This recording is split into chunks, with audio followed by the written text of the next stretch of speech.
Jésus a dit, on ne met pas du vin nouveau dans de vieilles soutes. Dieu ne peut pas te donner un bonheur que tu n'as jamais connu avec la mentalité que tu as jusqu'à présent. Je suis en train de vous choquer. Notre monde nous a appris à marier les gens qu'on aime. Dans la Bible, tu maries pour tomber amoureux. La Bible dit, Marie, aimez vos femmes. On n'a pas dit, Marie, mariez celle que vous aimez. C'est pour ça que depuis là, tu n'es pas marié. Il y a deux raisons principales pour lesquelles Jésus a pris des nouveaux vases et des vases de pierre. Il a pris des nouveaux vases destinés à la purification. 1. Faire cesser les malédictions contre les familles. 2. Le système de pensée qui crée le bon mariage. Dans le livre de 2 Rois chapitre 2, le prophète Élisée était à Jéricho et il y avait une eau qui donnait des eaux amères qui faisait que le pays était stérile. Et le prophète Élisée, il a dit ceci, amenez-moi une assiette neuve. Il a utilisé lui aussi un récipient neuf pour pouvoir enlever la malédiction sur le sol qui faisait que cette terre-là ne donnait pas son fruit. Si tu veux rentrer et tu veux te marier, tu veux réussir, il y a quelque chose de nouveau avec lequel tu dois partir, tu dois l'accepter, tu dois faire partir une chose qui est ancienne. Jésus a dit, on ne met pas du vin nouveau dans de vieilles soutes. On ne le fait pas. Sinon, on va perdre le vin et les autres vont se casser. Dieu ne peut pas te donner un bonheur que tu n'as jamais connu avec la mentalité que tu as jusqu'à présent. Jésus-Christ ne vient pas non plus améliorer ton caractère. Il prend un vase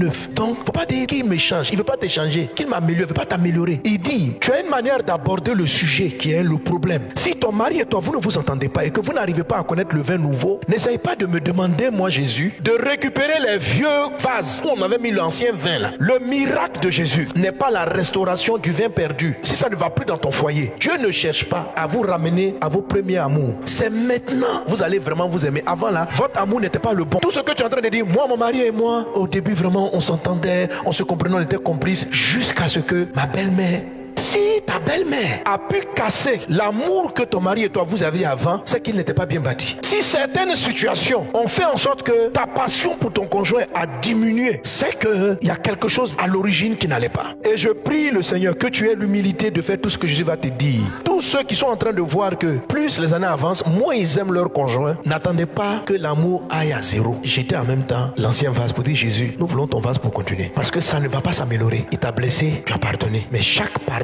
diminue l'intensité que tu avais pour lui. Toutes ces choses-là sont la preuve que tu n'as pas bien démarré ton mariage. Si jusqu'à présent, tu as passé l'âge nubile et que Dieu ne te marie pas et que Dieu ne t'ouvre pas la porte, c'est qu'il y a quelque chose qui ne va pas. Jésus a changé de vase comme Élisée l'a fait parce que la terre était maudite. Donc on change le vase, on change le système de pensée parce qu'il y a une malédiction en place. Celle que Adam et Ève ont reçue, elle a attaqué les désirs. Alors je raconte l'histoire. Une belle sœur zélée, aimant le Seigneur, mais elle ne se mariait pas. Les frères ne la regardaient pas. Et puis elle aussi, Marie ne l'intéressait pas. Et puis on a laissé comme ça des années. J'ai dit, mais il faut que tu te maries. Elle n'était pas intéressée. Elle veut faire l'œuvre. Oh, son sentiment anti-mariage, c'est-à-dire le fait qu'aucun homme même ne l'intéresse là, c'était déjà un sentiment créé par une malédiction. À un moment donné, elle voit un frère, elle l'aime. Elle dit, non, papa, vraiment, je t'ai jamais dit que j'ai aimé quelqu'un. Mais le frère là, vraiment, je l'aime. Et lui aussi, il semblait intéressé. Très vite, on se rend compte que le gars n'est pas converti, un gars dangereux. Je dis, ah ma fille, toi, tu tombes jamais amoureuse de personne. La première fois, une bonne chrétienne, où tu tombes amoureuse de quelqu'un, c'est un faux type. Alors ça va commencer à me troubler. Pourquoi, Seigneur, ses désirs sont attirés vers des personnes qui vont lui faire du mal? L'ancien vase où il y avait le vin produit toujours du vin qui va finir et ça va vous créer des problèmes. Alors, elle va zapper ses sentiments. Elle va décider de cheminer avec un frère pour qu'elle ne ressentait rien. Ouais. Votre mentalité, elle n'est pas biblique. Notre monde nous a appris à marier les gens qu'on aime. Un des mariages les plus bibliques, c'est celui de Isaac. Son père Abraham est parti faire chercher sa femme. Isaac ne l'avait pas connu. La Bible dit, le jour où il l'a marié, il l'a aimé. C'est-à-dire, il n'est pas tombé amoureux et puis il a marié. Non. Il l'a marié et il est tombé amoureux. Or, nous, notre mentalité, nous tombons amoureux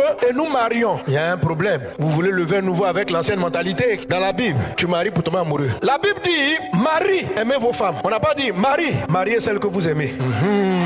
Changement de mentalité. C'est pour ça que depuis là, tu n'es pas marié.